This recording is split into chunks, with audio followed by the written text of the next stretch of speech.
The Laurie Mansion, located in the French Quarter of New Orleans, has a grim reputation. Its former owner, Madame Delphine McCarthy Laurie, was a wealthy socialite in the early 19th century. The urban legend says that she treated her workers very badly. One night on April 10, 1834, Madame Laurie's house began to burn. Madame and her family managed to escape, but she abandoned her workers. They were locked inside the house. The locals, outraged by her negligence, gathered around the house, broke some of its walls and eventually stole the remaining possessions. After the fire, the Laurie family escaped to Paris. Another private mansion was built on this Louisiana land, but it's said that the ghosts of those workers are still trapped inside the property. They tend to bother living people, demanding justice. Today, the house is private, but you can book a tour and hear this story in detail.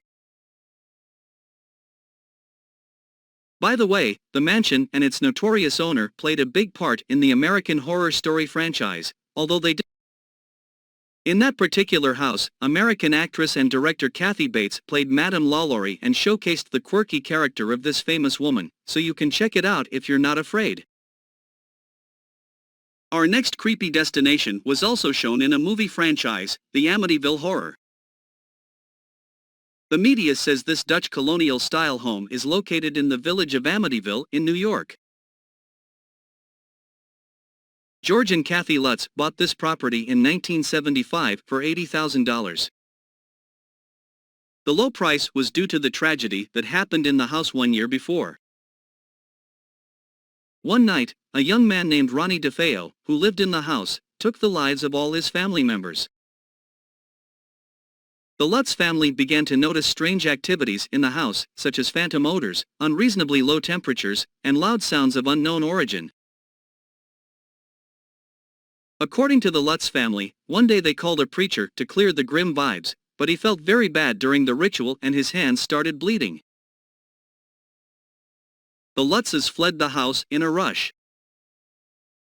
Their spooky story inspired the Amityville Horror, a book written by American author Jay Anson, and several successful horror movies. Although the house was reconstructed, it still exists.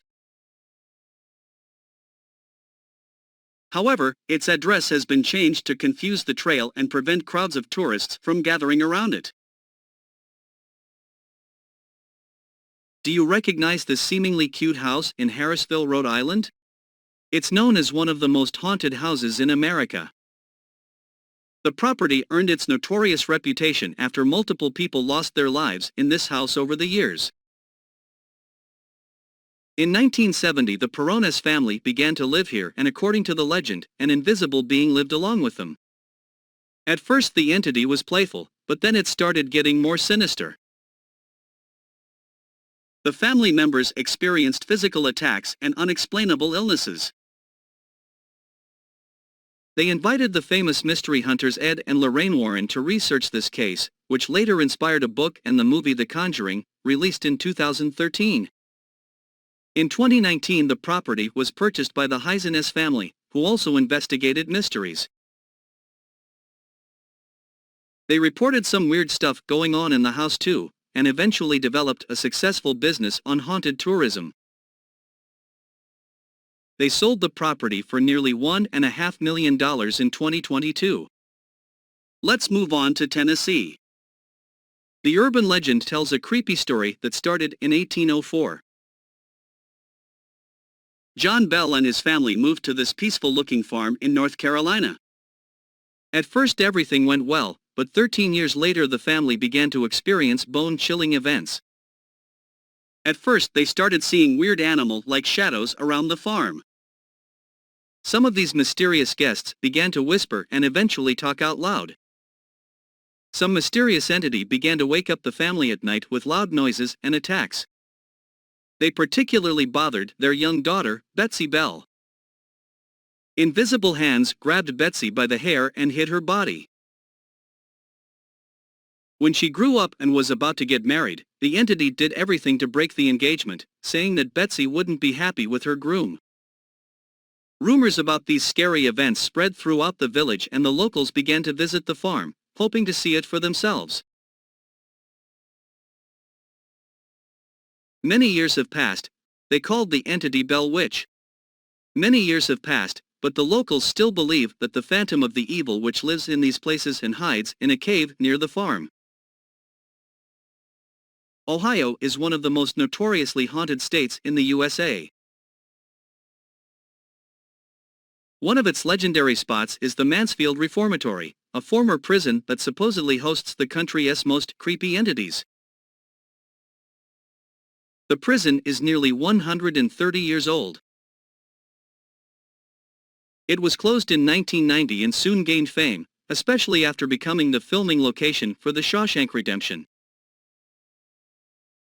And since we're passing through Ohio, let's take a look at another spooky place. The Chippewa Lake Amusement Park used to attract many guests with its various rides, roller coasters, and iconic Ferris wheel. But in the 1970s, 100 years after opening, the park was forced to close.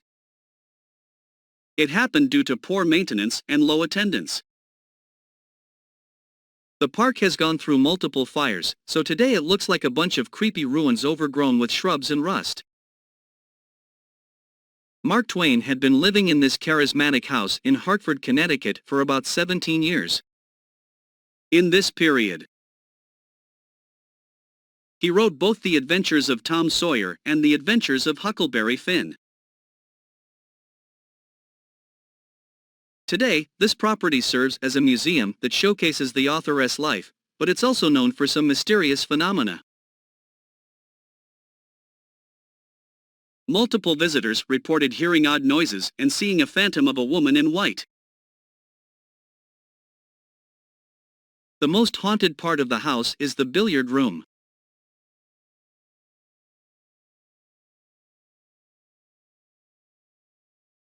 Twain used to chill there a lot during his stay, and today some visitors claim they can smell tobacco smoke as they pass through. Now Pennsylvania has lots of terrifying tales to offer. Despite its chic appearance, this fancy mansion has been empty for a while now. Its owner, Peter Widener, finished the construction after losing his beloved wife Hannah during a tragic yacht trip. It happened at the end of the 19th century, and eventually Widener lost multiple relatives in this house. He was wealthy enough to invest in the Titanic construction. Perhaps he was fascinated by the idea of an unsinkable ship, but unfortunately both Peter's oldest son and grandson lost their lives when the Titanic sank. Eventually, the mansion was abandoned, but it's said that the phantoms of the Widener family are still there. And speaking of the Titanic, Molly Brown was one of the survivors. She got famous for rowing a lifeboat for about 7 hours before reaching a safe place, but Molly's own mansion in Denver